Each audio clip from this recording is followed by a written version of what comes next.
Bismillah. Assalamualaikum warahmatullahi wabarakatuh. Gus, saya yang bertanya, tadi Antum sempat membahas tentang sifat-sifat Allah yang sempurna. Beberapa hari yang lalu ada teman saya yang tanya ke saya, Mbak Nafilah, kebetulan anak ini memang baru hijrah gitu ya, baru belajar Al-Quran, baru baca-baca. Dia tanya, Mbak Nafilah, Allah itu boleh nggak disifati sama sifat yang mohon maaf kurang baik seperti makar, penipu atau yang lain, karena Allah kan sangat sempurna. Dan dia kebetulan waktu itu dia lagi menyebutkan ayatnya ke saya yang wayamkuruna wayamkuruna gitu. Ya, wa makarullah wallahu khairul makirin. Wa hum la yash'urun.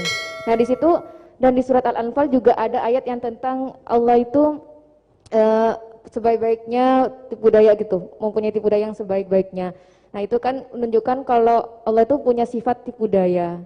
Jadi dia waktu itu agak ngotot ke saya, berarti Allah juga bisa dong disifatin sama sifat yang jelek-jelek yang seperti itu, Mbak Nafila gitu katanya. Menurut Antum itu gimana? Saya juga masih belum jawab sampai sekarang pertanyaannya teman saya itu, karena saya masih bingung gitu. Jadi saya tanya sama Gus gitu, mungkin ada pencerahan gitu buat saya menjawab gitu. Terima kasih. Assalamualaikum warahmatullahi wabarakatuh. Itu begini ya, jawab seperti itu rileks saja. Yang jelas jenengan harus terima kasih sama yang tanya, nganggap jenengan pinter itu. Sampai tanya itu berarti nganggap jenengan pinter. Itu satu prestasi itu, orang nggak semua orang ditanya itu. Itu begini ya kalau dalam ilmu balaghah. Makanya saya ini kan pengajar ya, pengajar fikih juga pengajar balaghah, juga pengajar tasawuf, pengajar mantek. Kalau di pesantren kan memang semua itu diajarkan Pak Fatullah. Ini juga dulu mondok di buyut-buyut saya di Kudus itu, di pondok tertua di Kudus buyut saya. Makanya hormat saya itu bukan karena beliau punya etika, memang aturannya harus hormat gitu. Saya juga harus hormat beliau karena beliau rektor, ya sudahlah saling menghormati.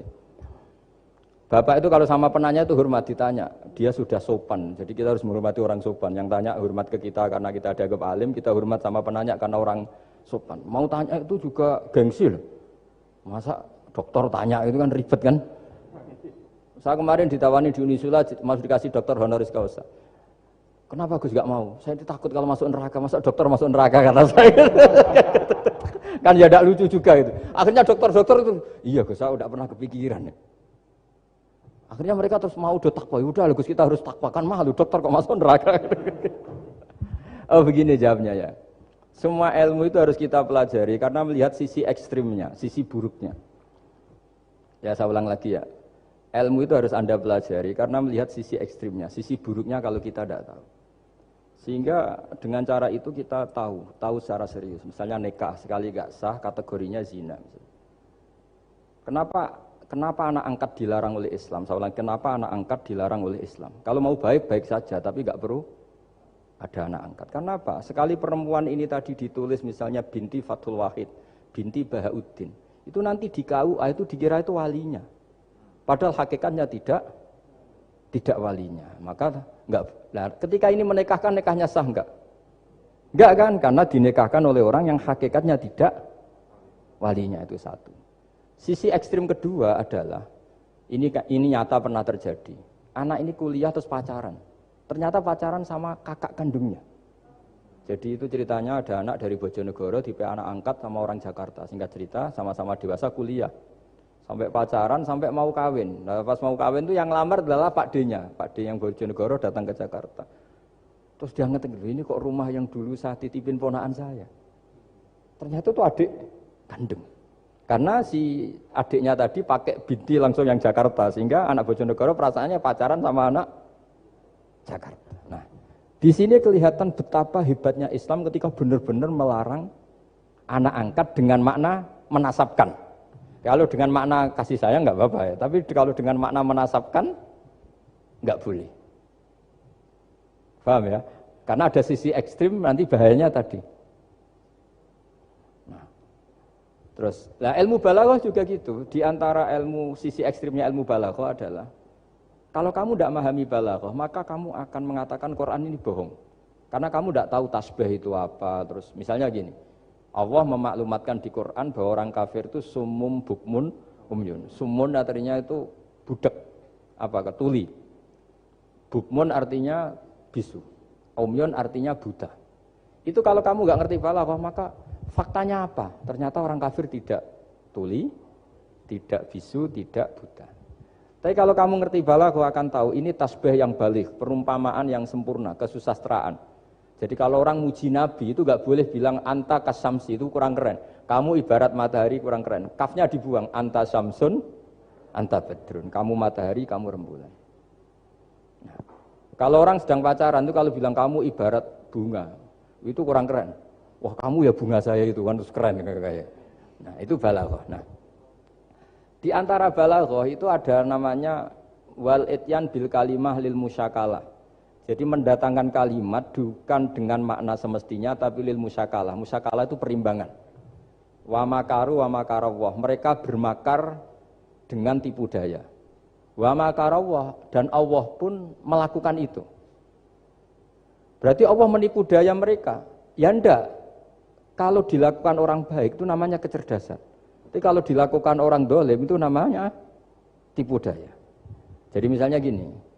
Ada orang bikin alarm supaya maling itu terdeteksi atau pakai CCTV. Itu namanya kecerdasan. Tapi kalau maling pakai CCTV untuk kalau nyolong ngerti pergerakan yang punya rumah. Jadi sama-sama melakukan itu tapi beda. Sama mati juga gitu. Ketika kita pecundang matinya mati sangit gitu. Tapi ketika kita pahlawan matinya mati syahid. Artinya ya sama-sama mati. Nah, di balaghah itu ada istilah musyakalah. Musyakalah itu ayat itu sebenarnya banyak, Mbak. Ada yukhadi'una Allaha wa huwa khadi'uhum wa yamkuruna wa yamkuruwah wa makaru wa makaru itu banyak. Jadi di antara sisi yang harus kita pelajari dari ilmu balaghah adalah kalimat itu banyak yang tidak semestinya. Ya tadi misalnya kita bilang coba kamu jalan dulu. Kalau kita bawa mobil, maksudnya mobil itu jalan, kita duduk. Tapi kalimatnya tetap, sudah kamu jalan dulu. Mau naik mobil kok dibilang jalan. Jadi berdiri juga gitu. Ya yuhal muddatsir kum fa'angzir. Kum berdirilah kamu. Berdiri maknanya mengurus sesuatu yang serius. Itu orang Arab bilang berdiri. Sehingga disebut wayuqimuna sholat. Dan mereka mendirikan sholat. Apa semua sholat itu bentuknya berdiri? Nah, nuruti cangkem elek kan protes ya? Makanya begitu juga sholat. Sholat itu harus menghadap kiblat. Yang benar aja. Kalau pas sujud menghadap apa coba? Menghadap tanah kan? Jadi kalau nurutin bahasa ini nggak ada yang benar gitu. Maka berhati-hatilah dalam bahasa karena bahasa itu nggak jelas. Kalau kamu sedang senang istri kamu mesti bilang gini, wah saya cinta kamu karena kamu cantik. Harusnya istrinya tersinggung. Tersinggung gini, berarti suatu saat kalau saya jelek Anda sudah tidak cinta kan? Kebetulan para istri tidak pinter sehingga dipuji gitu ya seneng. Sebetulnya itu tidak pujian, itu bahaya itu.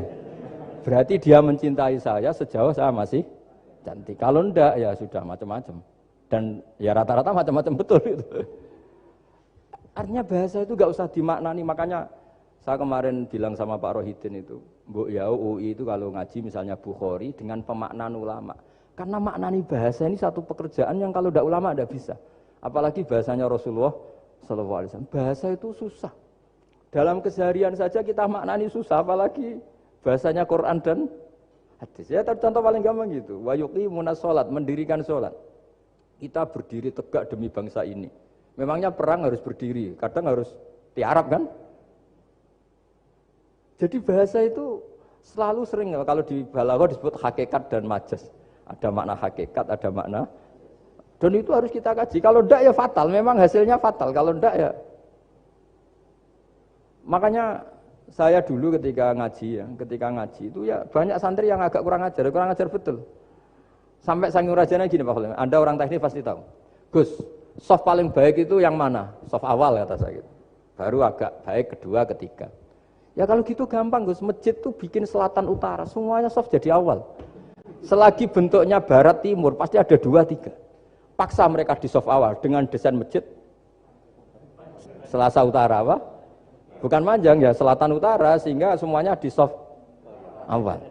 Terus dia tanya lagi, lalu soft paling baik mana? Yang sisi kanannya imam kan itu urutannya. Ya sudah imamnya letakkan paling selatan. Sehingga semua makmum posisinya di kanan. Ya kalau itu anjuran Islam ya didesain sak bangunannya katanya. Ribet gitu. Coba kalau kamu jadi kiai ditanya gitu mangkel apa enggak? Oh ini kurang ajar betul orang ini. Selagi bangunannya memungkinkan soft 2, 3, pasti nanti ada soft 2 dan dipaksa saja, yaitu tadi bangunannya memanjang selatan utara, imamnya diletakkan paling selatan. Terus saya gantian tanya, lalu setelah begitu yang paling afdol siapa? Yang paling dekat? Ya sudah imamnya kerubuti saja. Itu, nah makanya yang sering perdebatan NU dan Muhammadiyah, dan itu kalau mau dianalisis secara ilmiah sebetulnya normal semua. Karena teks hadis itu memang butuh pemaknaan. Nabi, saya beritahu ya, Nabi itu kalau habis sholat, itu memang di semua teks itu akbala ali nabi wajih. Saya sering ketemu tokoh-tokoh Muhammadiyah ya baik-baik saja. Ketemu tokoh NU ya baik-baik saja. Karena ini masalah teks. Saya ulang lagi, karena Rasulullah SAW idan sorofa min sholatihi akbala ali nabi wajih. Nabi setelah sholat itu menghadap ke musolli, ke makmum, kira-kira kalau Indonesia menghadap ke timur. Tapi di sebagian riwayat, Nabi itu kalau habis sholat itu melakukan sesuatu yang menunjukkan kalau dia sudah selesai sholat. Jadi filosofinya itu yang penting memaklumatkan kalau beliau sudah sholat. Karena dulu itu begini, Nabi itu kan tokoh sentral ya, beliau akramul kholqi, beliau sayyidul anbiya wal mursalin. Sehingga orang tuh kadang lari itu dari jarak 7 kilo, 6 kilo, 7 kilo lari supaya menangi sholat bersama Nabi. Nah, ketika mereka jadi posisi masbuk itu tertinggal oleh imam. Kalau Nabi posisi tetap menghadap ke barat dengan posisi orang sholat, nanti yang baru datang ngira Nabi masih sholat. Dan kalau kadung makmum ternyata Nabi sudah selesai. Itu sholatnya namanya nggak sah. Karena apa? Mengikuti orang yang hakikatnya sudah tidak sholat. Terus semenjak itu jadi ilmu, maka kesunatan bagi imam setelah salam harus memaklumatkan ke hadirin kalau sholatnya selesai. Itu bisa dengan gerakan menghadap ke makmum atau menghadap ke utara atau apalah pokoknya, yang penting jangan rokokan lah misalnya itu.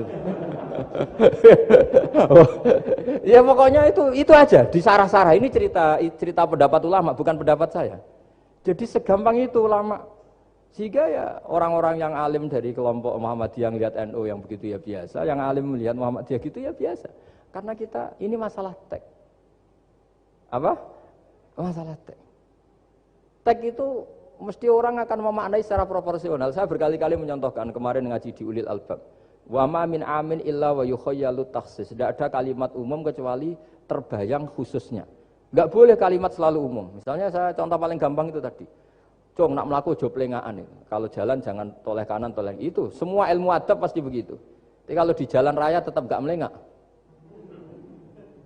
Tapi itu enggak diutarakan oleh orang tua kita karena anak ini pasti paham lah kalau mau nyebrang jalan ya harus. Tapi kalau kita nasihati kan tetap, Cung, kalau jalan-jalan jangan lihat kanan, lihat kiri, jangan. Tapi hakikatnya sama. Cung, kowe nak sholat sing anteng tuh kan enggak gerak. Wah ya enggak sah, lah kamu enggak rukuk, enggak sujud, anteng aja. Ada ini cerita, jadi kalimat itu sesuatu yang pemaknaannya itu pasti proporsional gitu. Kalau kamu sholat dinasihati gimana? Sing anteng. Ya sholat kalau anteng sah enggak kira-kira? Enggak sah kan berarti enggak rukuk, enggak sujud, kan anteng aja diam aja. Ya sama, saya berkali-kali nyontohkan, istri kamu kalau sedang baik dengan kamu, sudahlah Pak, kamu ingin apa saja tak dukung, bilangnya apa saja. Tapi kamu jawab, saya ingin poligami. Wah, perkara ada. Padahal bilangnya apa saja. Maksudnya kecuali itu kan gitu. Nah, ya makanya ini cerita ya. Quran itu ada sekian kalimat yang maknanya itu proporsional. Seperti wa makaru. Jadi misalnya gini ya, contoh paling gampang yang populer. Nabi di Gua Thur. Gua Thur itu ya gua Arab ya. Kedalamannya enggak banget dalam. Terus Allah merekayasa itu dengan cara ada laba-laba yang masang jaringnya di situ, terus ada burung dara yang di situ. Itu ya disebut makruh, rekayasa Tuhan. Tapi orang pasti sepakat itu namanya kecerdasan. Karena orang kafir yang mengklaim dirinya cerdas, dirinya terlatih, dirinya ahli mendeteksi musuh, ternyata hanya ditipu seperti itu, nggak tahu. Nah karena ini pekerjaan kesalehan disebut kecerdasan. Apa disebut?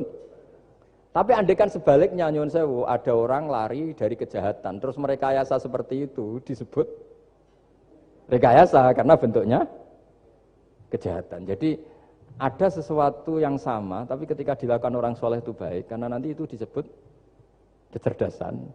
Kalau dilakukan orang dolim itu buruk, karena itu disebut rekayasa. Ya kira-kira seperti itu.